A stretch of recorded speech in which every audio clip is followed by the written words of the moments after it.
Hello and welcome to News Across Nigeria. I'm Imana Amawe. Coming up today,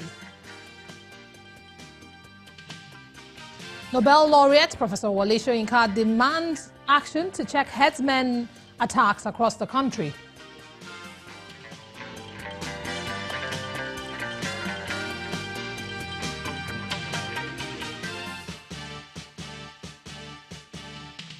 Another batch of illegal migrants land in Port Harcourt, the Rivers State capital.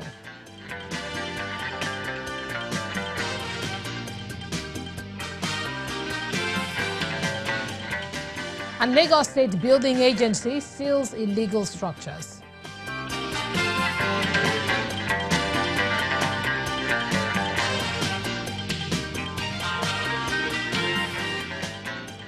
Welcome to the program that brings you news from the north, south, east and west of Nigeria.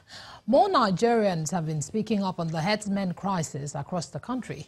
The latest is from Nobel laureate Professor Wole Soyinka, who wants decisive action from relevant authorities to stop the attacks on innocent civilians. Professor Soyinka, who spoke at a press conference in Lagos, is calling for an organized resistance to the menace, describing the killer herdsmen as a new breed of Boko Haram and internal colonialist.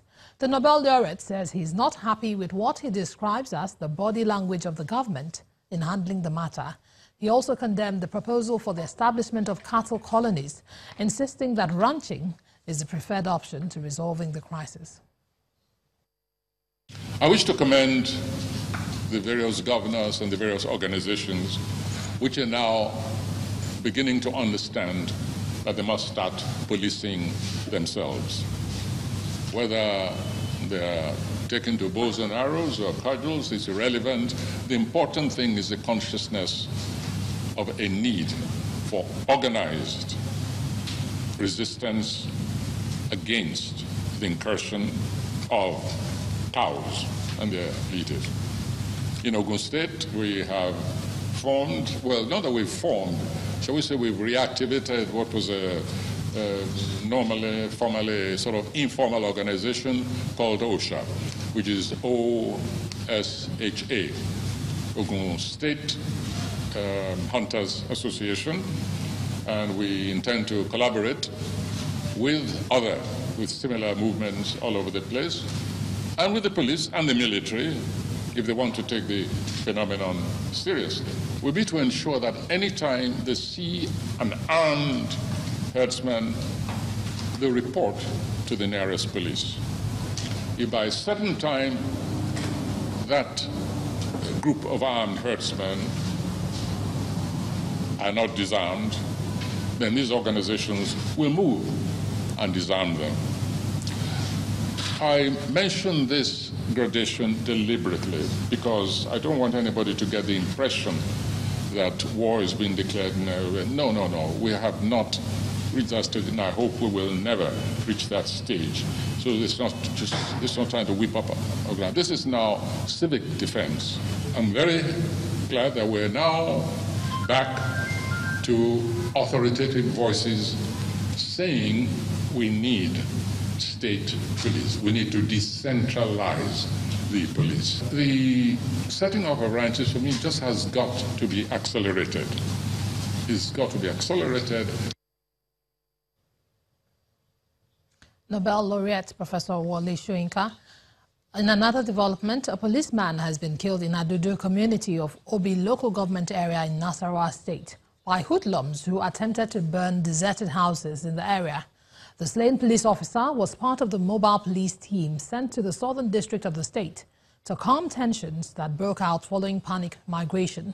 The Nasarawa State Police Public Relations Officer Idris Kennedy told Channels Television that the State Police Command has launched an investigation into the matter while efforts have been intensified to arrest the killers.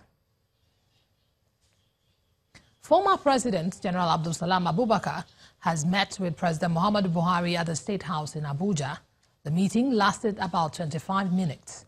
The former president, however, did not say why he was at the villa or what was discussed with President Buhari. And ahead of the 2019 general elections, the Delta State government, through its Directorate of Orientation, is educating students in tertiary institutions across the state on the need to be part of the voter registration process. The campaign is aimed at creating awareness on the gains of being a registered voter, as well as the need to shun all forms of social violence during the electioneering process. Statistics from the Independent National Electoral Commission, INEC, has it that out of over 150 million Nigerians, only 74 million voters have registered as at January. And to increase this figure, the Delta State Directorate of Orientation and INEC have taken up the challenge of sensitizing prospective voters in tertiary institutions across the state on the need to register for the election. If you register by proxy, there is penalty for you. If you also say, I'm a politician, nomination papers, I will forge nomination papers. I will sign the signature of anybody in the nomination paper, which is false. There is a penalty for it. The state government believes the youths should be more involved in electioneering, as they have a significant role to play in the development of the nation. Your power as a student, as articulate and as populated as you are, is for you to understand that the power belongs to you. So those things that you think is happening in the nation, that you are not happy about, that you feel you have enough knowledge about, under your SUG, you can discuss and articulate this, and you can decide which government you want to vote for. But the students also have some concerns, and they did not hold back their thoughts from the people concerned, as they want their votes to count. Governments are not keeping to their promise. Imagine you will go to the polling booth to vote. You will see a military man taking your hand to cast vote. Is that right? If you don't have the registration card, you will not be able to vote. So, in terms of the challenges they faced in the harassment and the whole lot they're talking about, Delta State government is creating an enabling environment to make sure that voting, the electioneering process, is not only done, but with a whole lot of Deltans who are stakeholders involved in it. As INEC continues its voter registration exercise and distribution of permanent voter cards, there is a loud and clear message for everyone to join the train in order to vote for their choice candidates and protect their votes during the election. And another batch of 136 Nigerians stranded in Libya have arrived at the Port Harcourt International Airport this morning. The aircraft conveying the returnees touched ground at about 1 a.m. and they were immediately received by officials of the National Emergency Management Agency and other agencies on behalf of the federal government. The returnees comprise of 86 males and 50 females, as well as 8 children. The look of despair hangs on the faces of some of the returnees as 136 of them arrived at Port Harcourt International Airport in Rivers State.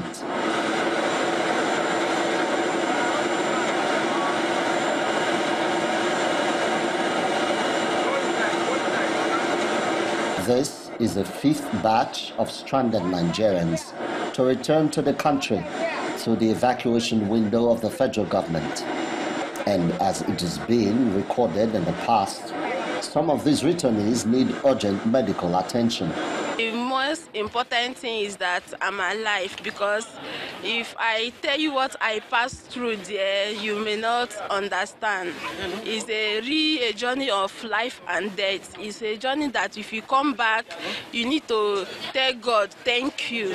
We passed through many things from the hands of Libyans, people, their wife, their husband, everything, from the prison to prison. They will sell you from one person to another. The plight of these returnees may have been compounded by the failure of some state governments to come to their aid. Since 12 days today, we are reached here and come from Osun State. Then call soon tire since that day. They no gree come. I don't know what happened. Where delay us for here. Oh. Please, make it help us, yo. Make it help, oh. Please, please. The framework was supposed to have been 48 hours. Stay for 48 hours, and we expected that at the end of 48 hours, the state might have come to evacuate them. Some returnees would rather stay deep in thought, perhaps to reflect on their ordeal, while they wait for representatives of their state government to come for them. Emmanuel Ire, Channels Television News.